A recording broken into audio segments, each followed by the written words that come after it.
I chose to show my work at South Suburban College because I think it's a great venue. You have a very diverse set of students. I'm talking about, you know, issues here in my work that are touchy sometimes. I want people to be able to have that conversation. So I have a piece hanging now called "This Land is Effing My Land," and that piece features a bomber, you know, strafing the land below. And if you look at it closely, you'll see that the bomber, it's not a plane or anything, it's Snoopy riding his doghouse, as we used to see in the Peanuts cartoons where he'd be fighting the Red Baron.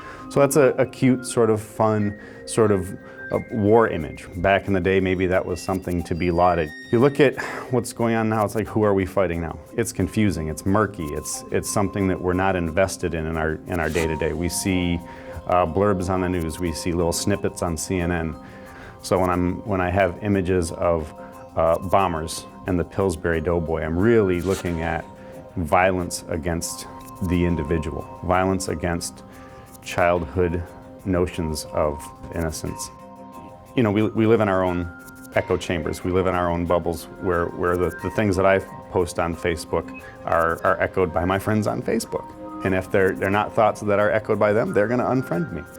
So it's just this sort of endless fight. And I think, you know, as people, we're meant to fight. It's kind of how we've learned to survive.